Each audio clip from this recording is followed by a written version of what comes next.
Hey everyone, welcome to the SceNYC podcast. I am your host, Jason Black.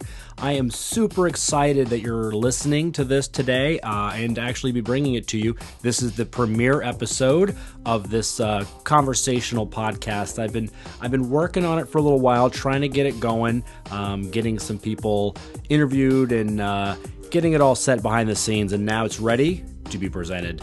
This is the first episode.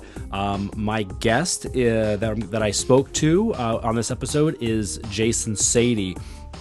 Jason is a friend of mine from a few years back, up to currently, obviously, and he's a Brooklyn-based musician, singer-songwriter. He's just released an EP entitled Through With Thinking. Here's a little sample of it. Let's go and let go. Your love is here for me to know.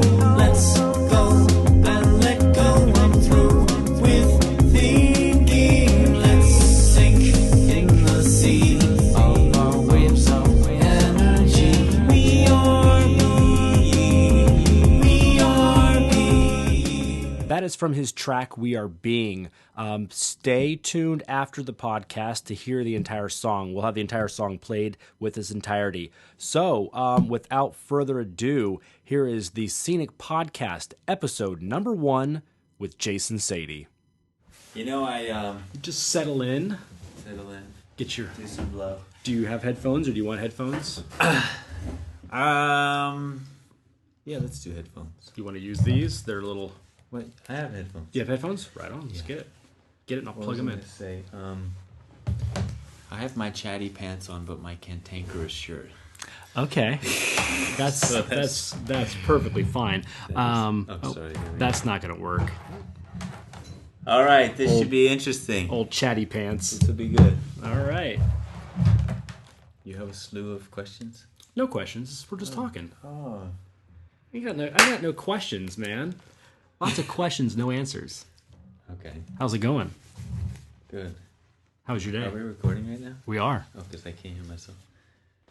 Well, if you maybe lean in a little bit closer, you'll hear. Check. Hello. Can you hear me? I can hear you fine. So you're somebody who's adverse with all matters of microphoning. Yes. I actually went to Full Sail, a school of recording arts in beautiful Winter Park, Florida. Beautiful downtown Winter Park. It's like yes. 20 minutes outside of Orlando. Yeah. And I think my biggest memory there was walking around in black leather pants in like 90-degree. Was that a choice or a dare? It was choice. This was in my like hardcore goth days. Okay. Fashion was preceded function. So give me the year. What was this? Oh, What are we talking? 1996. Okay. Yeah. How long were you there? 13 months, a 13-month program. So Okay. You're in and out. Yeah. Yeah. Where are you from? I don't even know that. Where are you from originally? Fairfax, Virginia. Hey. Outside of D.C. Yeah. Yeah. Beautiful suburb. A lot of government employees and such. Yeah. Is your family, your parents, or anybody in the government? No.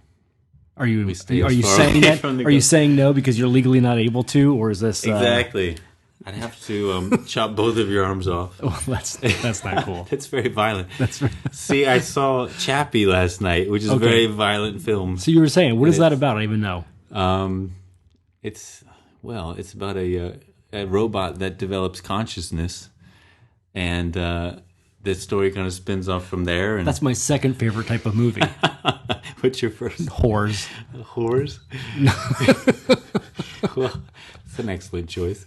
I'd like to see the combination of the two. Oh, it's gonna happen. Conscious robot whores. Wait, isn't there something like that? Isn't there a movie that already has something like that in it? I think Doesn't so. that happen in Blade Runner? I think Disney put it out. I think they did. If not, I think that's what Wall-E is based on. Oh, Wall-E. Yeah, that's the G-rated version. There's an X-rated version that you can course. find. So what's going on? PirateBay.com. So you know what I've decided? Yes. I'm only going to have podcasts with other people named Jason on. Oh, Yeah. sweet. It may be a very, very short podcast. It's a shame your last name doesn't begin with an S, because there are quite the slew of Jason S. actors. Really? Jason Sudeikis. Sudeikis. Jason Statham. This is true. Jason Segel. Uh-huh. So and the list goes on and on. I think it's perfectly fine that I have the last name I do. Yeah. Personally. Okay. Yeah. I'll let you have it that way. Okay. Thanks. So you clearly don't think that. So what's been going Is on? the distorting okay on this? It's fine. Okay. I think it'll all work itself out. Groovy. Yeah. So tell me, so we've known each other for a few years. Mm-hmm. I'm trying to remember exactly. We met through a mutual friend. correct. You were taking some acting classes. Yes. The Meisner technique. Ah, yes. Maggie Flanagan. Maggie Flanagan. That's My the first teacher. and last acting class. But who needs acting classes when you do music? That's true. Do you know how many? I actually know quite a few people who have gone on to music from acting. Onto music from acting, yeah. Yeah, I mean, have been actors or have taken classes, and then the next thing they do, they're like, "Oh, I'm going to be a musician." Sure. I'm not saying that's your road, No, because I think you were probably a musician before you were an actor. Is that true. correct? How long have you That been was playing? on a whim, just to expand your comfort zones. You know what I Okay. mean? Sort of like the robot whores. That's right. So did you not? So was it not very comforting? Is that why you decided not to do it? It's intense, you know. Yeah. It's about, you have to really release all your barriers, right? So, and I remember that Maggie yelling at me all the time, like, "Open up, open up, open up." I was like, I don't have a guitar in front of me. I can't open up. So if you had a guitar, you'd be like I mean, like, feeling it flow. yeah, like letting my guts spill out. But it was very naked, you know? Yeah. Like acting as opposed, I don't know about other musicians, but for me, being used to playing with a guitar, it's like, that's your heart, so to speak. Do you feel more vulnerable on stage with the guitar than you would doing? Shakespeare? Yeah. Well, I don't want to say Shakespeare. Hair? Yeah. Virtually and literally. Right. No, I feel comfortable Yeah. with the instrument. So you play the guitar. What else do you play? Well, I play little keys. Yeah. I started on viola and then moved to trumpet and then guitar. So That seems like the next logical step. I know, right? And then next is what would it be? Finger cymbals after guitar, I think. That's the most logical not progression. the triangle. No, that'll be after finger cymbals. Of course. But no, with digital production and all this, if you learn the software, you can virtually sound like a band, right? Or an orchestra or whatever. And I studied composition, so you just learn tricks to sound like you can play 100 different things. Right. When did you move to New York? This was in 97 after Full Sail. Oh wow! So you came here directly. Yes. So was that the path that you had set up, or was that just like what happened? No, that was You're like, I'm going to Full Sail. Mm-hmm. When that's done, I'm moving my ass to New York City. correct. That was the thought. Yeah. Yeah. Because I was talking about this with someone yesterday about people that moved to New York. Wait, so you're saying you've already practiced all of this with somebody else before you? Yeah, the started? coffee. No. This was a casual conversation, sorry. not one in That's what this a is. white room with bright lights. And we're like 2 feet from each other. But that's cool. No, but so she was saying I was getting a haircut. That's what it is. Okay. And we recorded the conversation. It's called the Haircut Series. The haircut series is going to be your next EP. Right. But what was I going to say? So we were talking about what draws people to New York. You know, Right. like everyone has. I feel you don't just move to New York on a whim. I think. Willy-nilly. Yeah, you kind of have some kind of impulse within you. So I had this. I knew since I was like a teenager, I love all the artists, Andy Warhol, and reading about Jackson Pollock and all these guys, and like. So I originally wanted to do like painting. Okay. But anyway, I knew at some point I'd move to New York, and that was the opportune moment. So Full Sail is cool because they hook you up with a career development, and they got me an internship at Philip Glass's recording studio. I didn't know who he was. Right on. But I was like, hey, internship? I can move to New York? Sounds good. Nice. Yeah. Did you move here with anybody? No. Just by yourself? A backpack. Oh. I called him Fred. Called him Fred. Oh. Where's Fred now?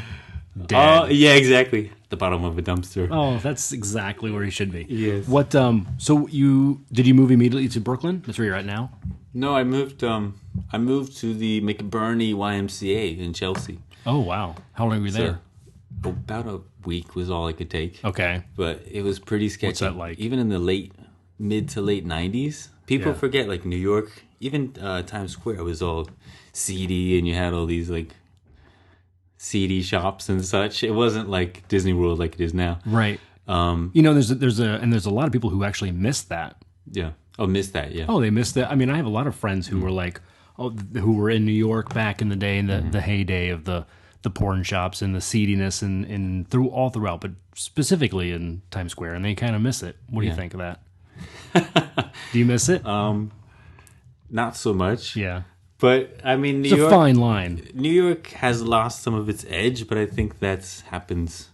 It's just the way the world is, you know. Absolutely. Money elevates the standard of living, whether you like it or not. Yeah. Regardless of the socio-economic demographic of the geographic area. Ah, right? yes. You know. Social, political. But, I mean, because you know, my day job is in real estate, so I see the transition Right.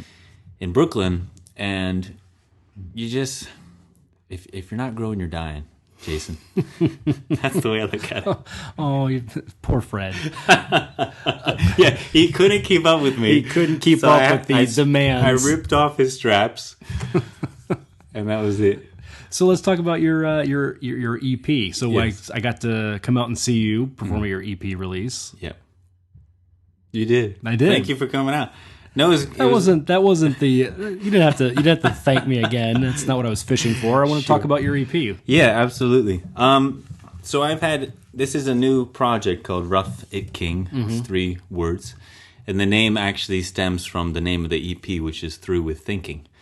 So I was actually speaking with my fiance, and she was like, that'd be kind of cool if you had the name within the name of the EP. I thought, that's a good idea. So I was kind of playing with the letters, and I said, here we go, R.I.K, you know? Yeah. And then I thought, well, what does that mean, right? Like, Yeah. do you just have a name for the hell of it, or whatever? But it kind of like fits into what the music's about and what I kind of think about when I write. And to me, it was like, it's like 2 opposite sides of the spectrum, like Okay. roughing it, or kind of like, you know, having a rough start, or just being, going through the trials and tribulations of life. And then king or queen in the female case is basically you're on top, or you've achieved what you want to achieve. So it's kind of this is our choices in life. This is our spectrum. And at certain points, we're leaning towards one or the other. But hopefully you're on that trajectory where you want to be, right? Or getting to where you want to be. Hopefully that's not too convoluted. Not at all. But Are you the Rough It King? Do you feel like that's the? Is that what you? Is that I what feel you're like saying? being in New York, I've roughed it a lot. So, Right. So I think that So that's the first half. exactly. So then the second half is then wanting to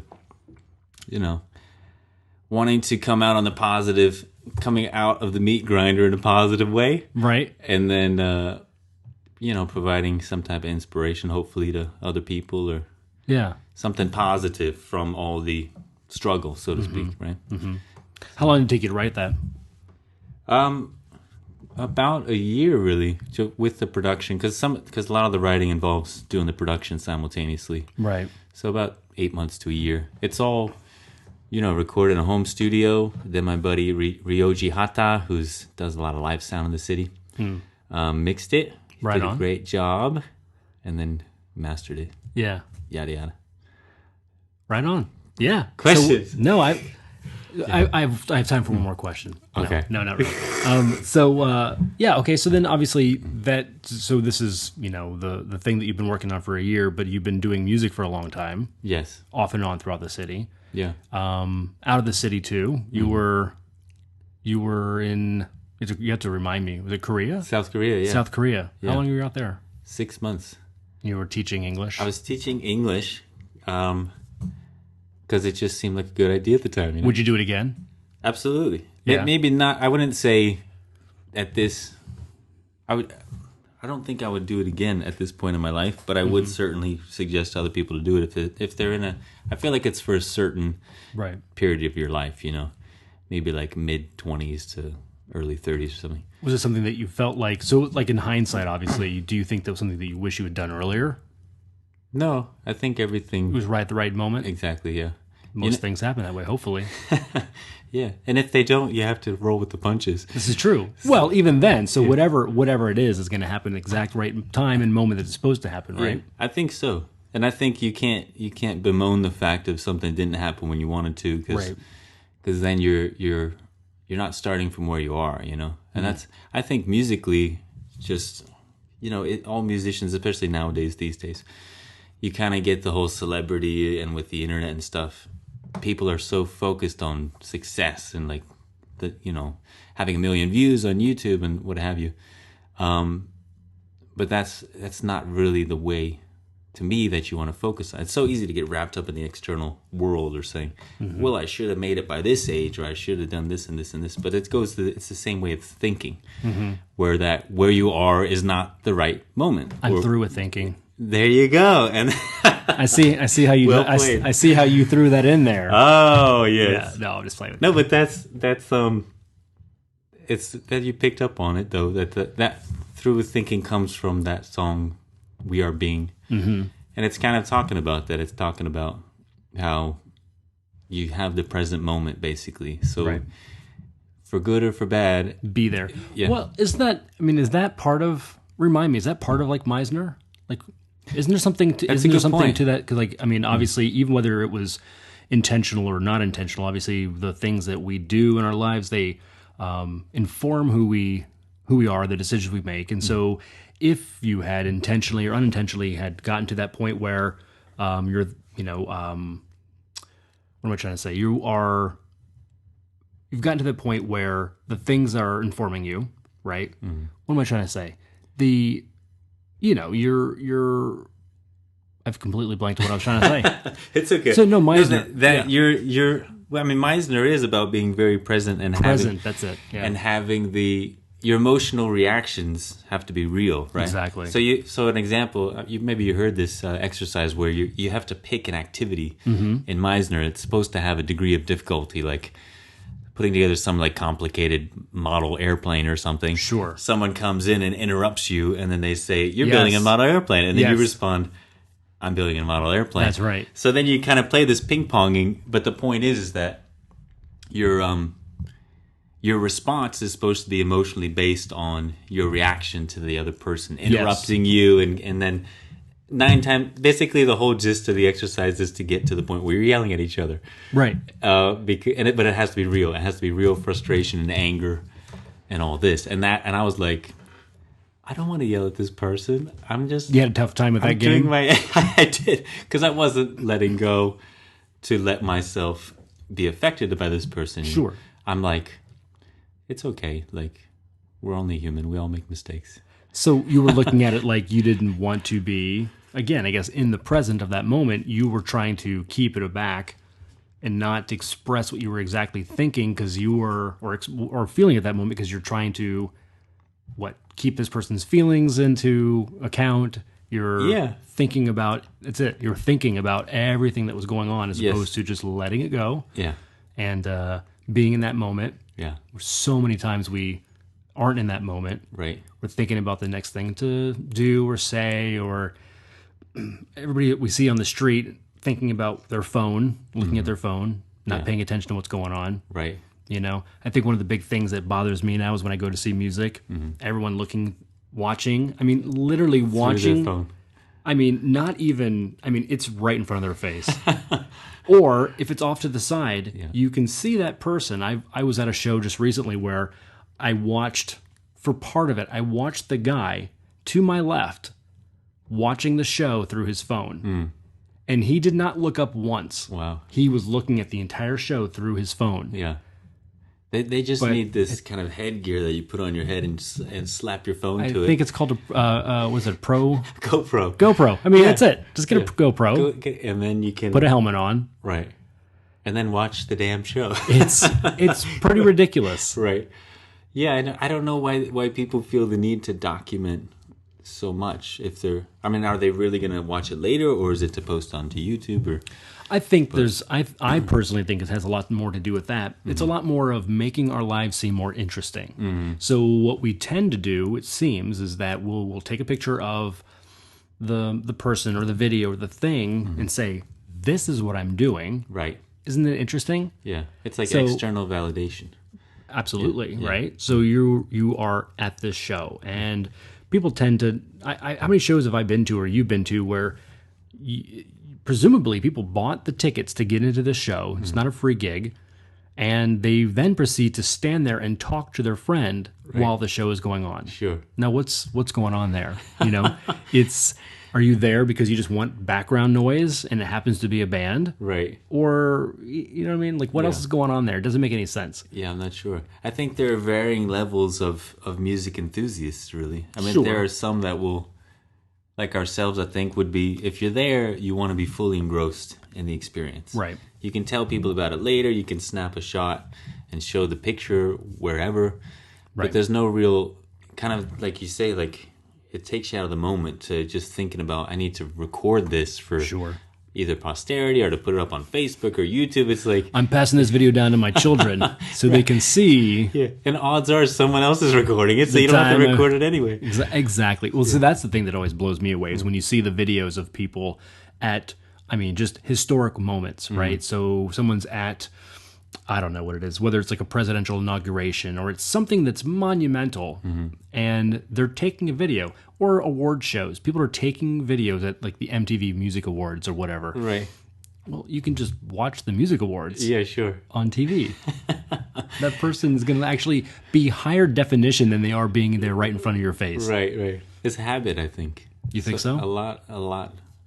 I mean, myself included, a lot of what we do is so habitual, and even whether it be musically or, let's say, like writing lyrics or what have you, it's funny how you can get, as you know, as a writer, you can get in these trains of thought, and you're like, well, I've written 10 songs about my puppy that got hit by a car 10 years ago. Right. It's a silly example, I know, but, you know, but it could be about anything. I'm sure there's someone out there who's doing that. Yes. So it's like, I think this all goes in part and parcel together with being in the moment and then evolving or allowing yourself not to be connected to, these are my frames of thinking, you know, how do I get beyond that? How do I be in the moment and maybe observe something new that I can then express and maybe someone else kind of relates to? Sure.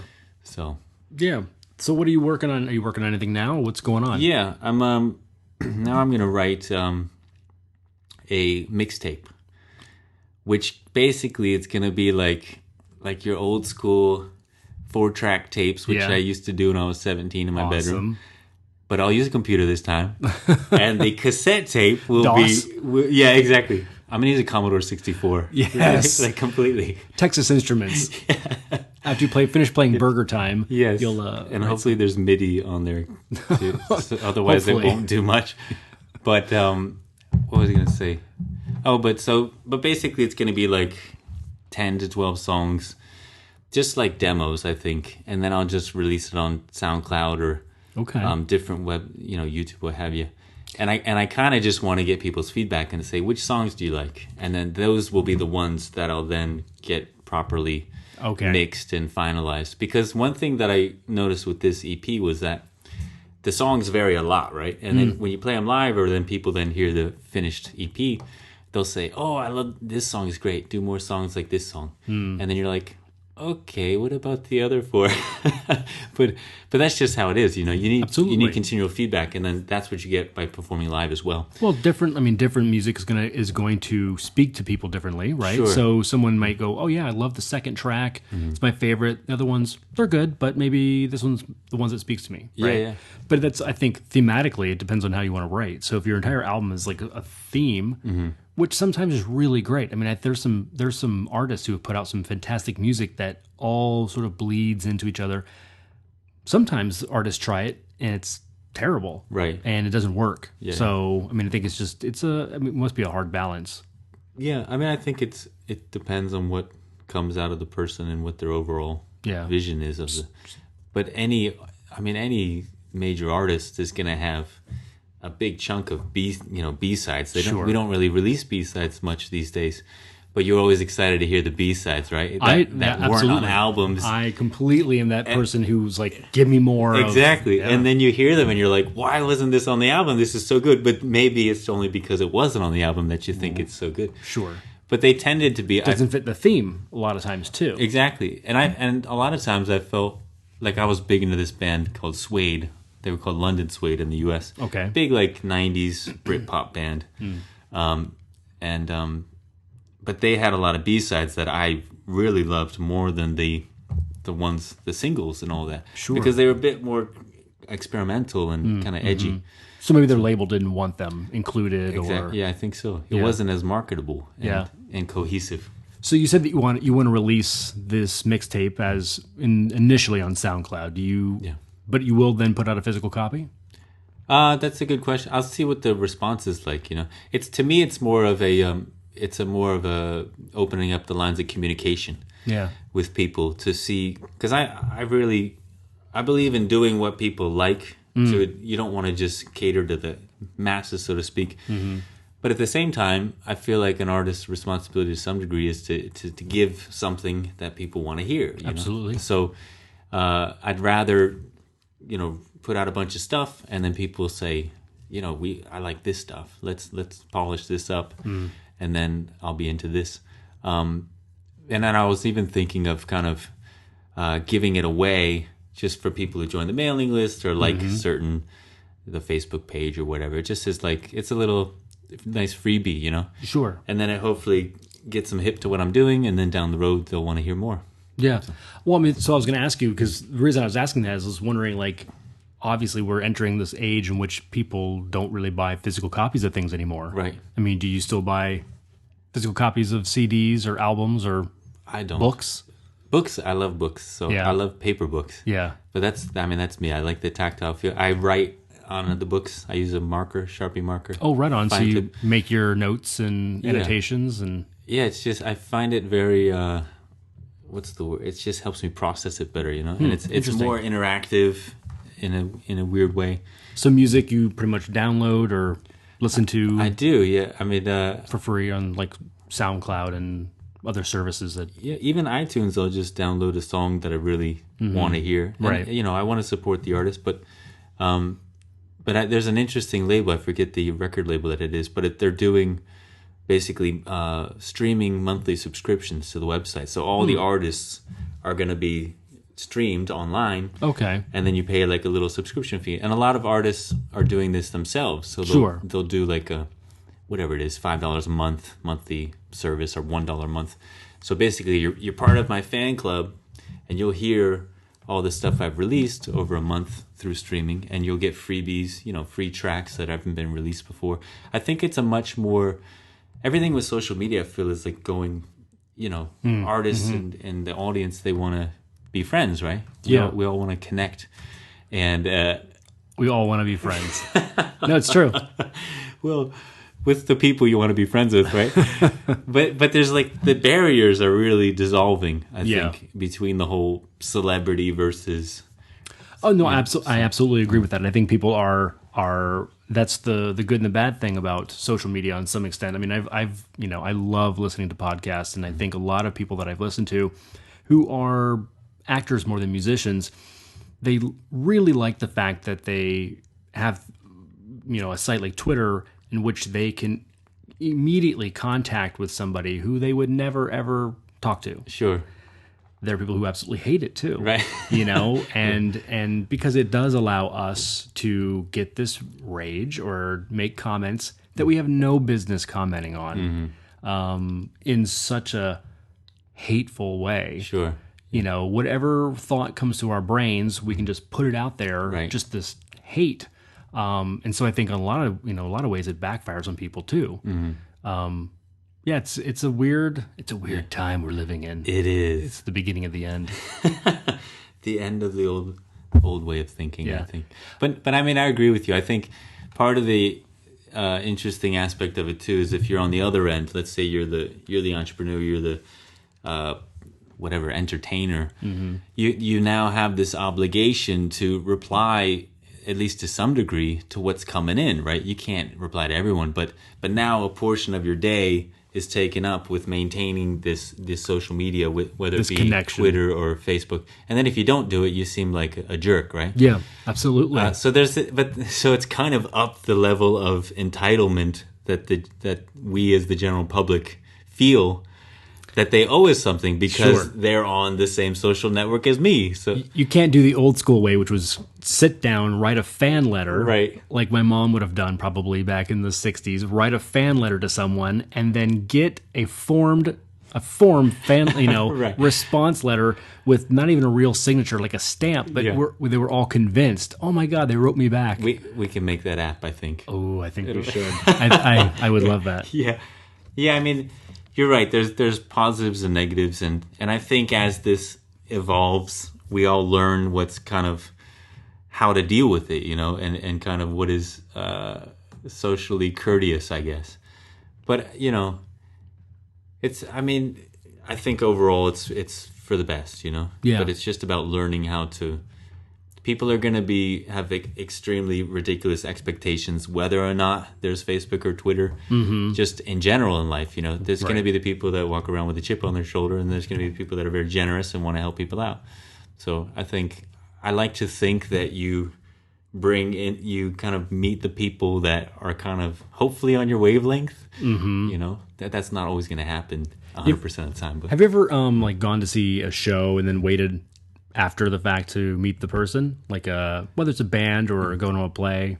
a couple of times, yeah. Yeah. Who like what do you remember some of the people you went to? Even trying to remember this. The reason I'm asking is like, sometimes it's not a lot, but whenever I go see a play, if it's a Broadway show, for instance, and I really enjoyed it and I want to meet the person afterwards just to get an autograph or just to say, hey, I really loved the show. Yeah. It's interesting because it really is like the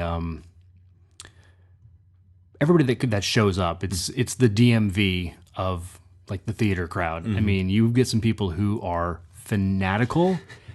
And you get people who are really there just, not even for the fact of meeting the person. They get there because they want to bring every piece of memorabilia they've ever purchased for this person to get them to sign it. Because presumably they're going to try to sell it. I see, yeah. Right? Right. So it's just interesting. It's always interesting to me to go stay at the stage door to see the people who are going to show up Right. to meet the people. I've seen some crazy people Yeah. in those moments, and I've never really done it so much with bands because I think bands it's a completely different, unless they're smaller or more indie and maybe a little bit more open to doing it. Right. You're definitely not waiting outside to see. Radiohead is not going to show up and be like, Right. "Oh yeah, I'll sign your." Yeah, sure. Because they're already in the bus through like a secret exit. Right, exactly. So On their way to the next stadium. yeah, exactly. Yeah. No, but I mean, I like reading about musicians and just hearing stories because it's just nice to see. Because you just see the human element behind the music, right? Sure. And the personality behind it. So, but there Yeah. are those guys that are die hard and they will sign autographs, for the fans. And maybe it's if it's Bon Jovi or whatever, or some Right. huge U2 or something.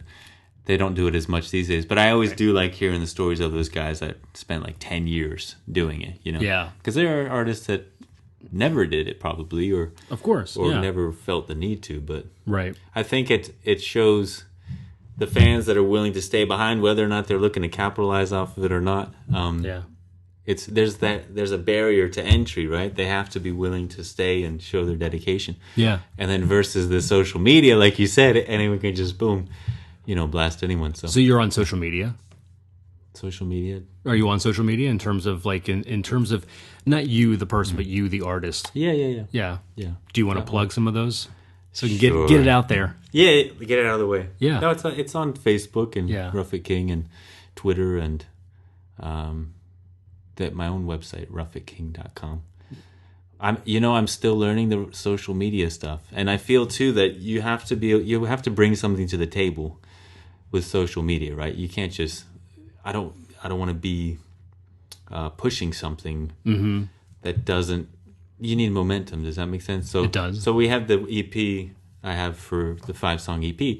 To me, that's like okay. That's the cut the ribbon. Here's R.I.K. Right. This is the beginning. Of course. So then as time goes on, you can then ramp up.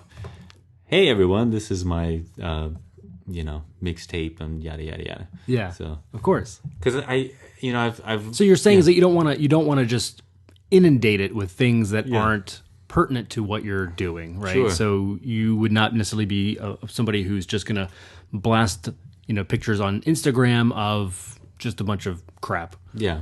right? It's not your MO. It's not, no, it's not really my style. Yeah. And I think, for whatever reason, But it kind of takes you out of, it will potentially take you out of the public eye then, right? yeah, but I think I'm learning how I want to play that game in my way, if that makes sense. So I think there's a way to do it it's with pictures and because I like to take pictures of graffiti around New York and just different things and post them on Facebook or what have you. So maybe it's a way. Yeah, no. Sorry, didn't mean to cut you off. Yeah. You also draw too, so you draw a lot of your artwork for your stuff, don't you? Yes. Yeah. Yeah. So, like, would you post that?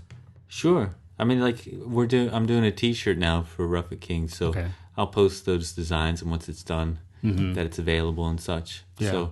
So I think it's just learning how you want to connect with the audience, I think, and what they respond to too. I think a lot these days with social media, you have to be willing to listen to what people are responding to, right? You don't want to be like a McDonald's or something and just blast. This is what's cool now, let's get this kind of music. But we're loving it. Right. And I'll do my commercial at the Super Bowl, and then we'll just like shove it down people's throats. You know what? That's what we're actually missing. We need more musicians doing commercials, and I mean like legit commercials. Oh. I think that's the thing that's missing. Yeah. I think you should do that. Let's do it. Like a commercial, like like it would be for whatever, like an anti-smoking, but it's like do a commercial for exactly. I'll the musician. Start a Kickstarter just for a commercial. I like for it. one commercial. For one commercial, 30 seconds. I mean, really, isn't that what a music video is? It music is. video is a commercial for you, Sure, right? absolutely. But I mean, why can't you make it just like a legit commercial? Buy now, Right? For a limited time. Operators are standing by. Yeah. What would be even better is if you could get on one of those Time late Life night music. Those late night selling Infomercials. Infomercial. Yeah, does that still exist? I don't know. Absolutely. Yeah. Yeah. And if you call within the next 10 minutes, you get 2 for the price of 1. I think you should make a weed whacker. Make a 15-second video. Yes. Commercial. Figure out how to get it on Netflix, not Netflix, Hulu, so that when you're watching, whatever it is, you're watching The Scandal, right, or watching the House Hunters, right. You get those little 3 15-second commercials. Boom, R.I.K King. I like that. I'm gonna. I mean, what's it gonna set you back? A couple $1 million? Yeah, exactly. It's totally worth the investment. Forget grassroots. We're going straight to the top. But that would be interesting. Yeah. Yeah. Huh. We'll see. I think you need to look into that. I will. So are you? Or you can flip it, and in your music videos, you could sell commercial spots. So like 2 minutes into the video, I'm loving it. Yeah. And then McDonald's, and then we cut back to the music video, and I'm eating a Big Mac. Well, that would definitely. So that's product placement, right? So product placement is huge. It is in TV and movies. You could totally do that for a music video. And I could start an agency. I think we were getting a little stream of revenue coming here. It's all about multiple streams of income, as people know these days. But you know what's like kind of getting back to a serious track is that what's always I've admired about like hip hop and these guys like Jay-Z and 50 Cent is that they are able to, they look at it from a very business oriented standpoint. And I think part of that is maybe because the companies selling shoes and clothing and such, maybe they felt didn't represent their tastes, right? Okay. So that they were like, well, let's make something that we're actually going to want to wear or like, right? Absolutely. So, but that whole, doing it yourself, but also kind of ticking off all the different boxes, whether it's magazines or what have you, clothing,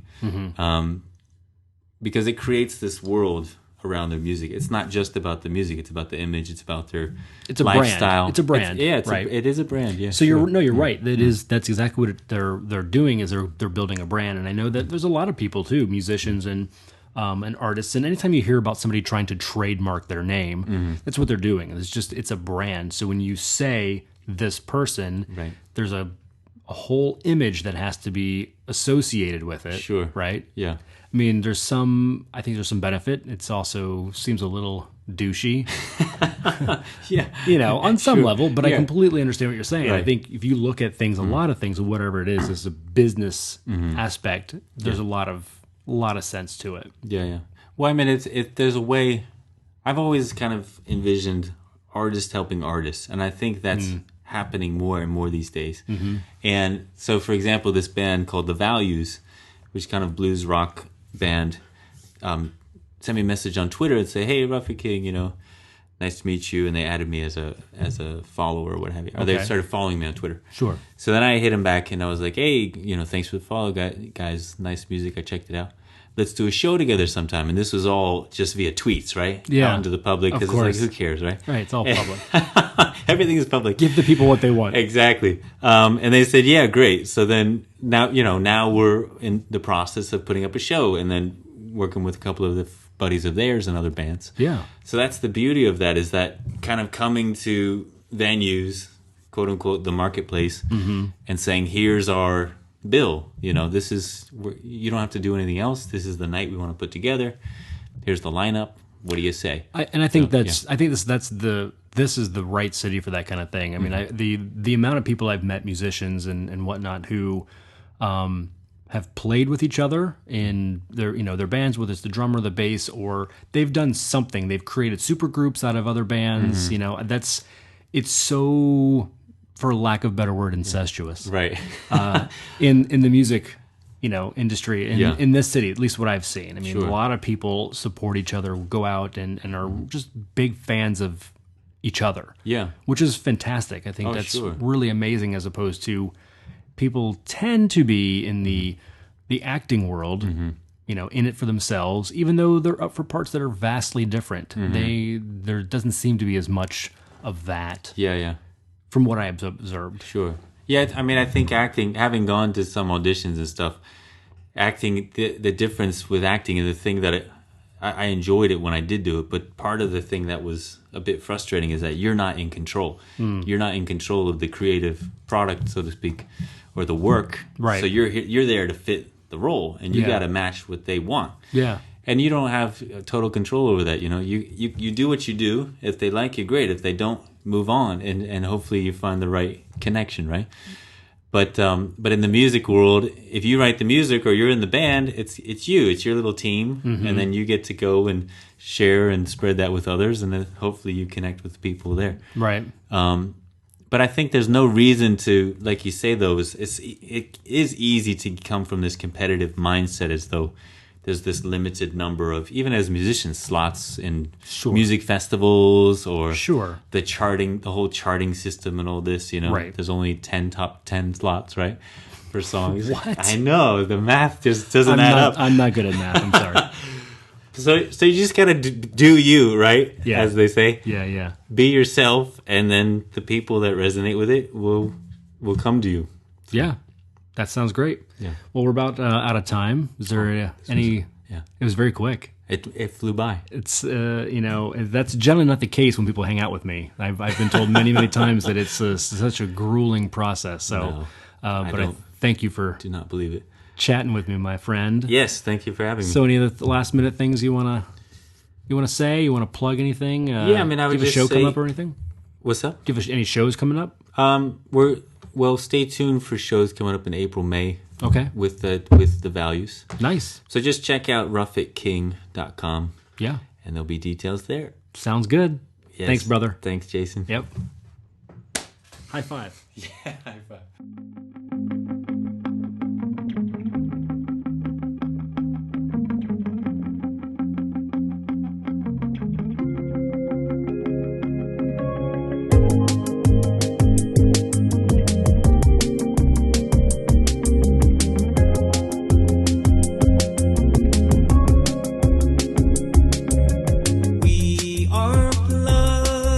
We are fire. We will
let go.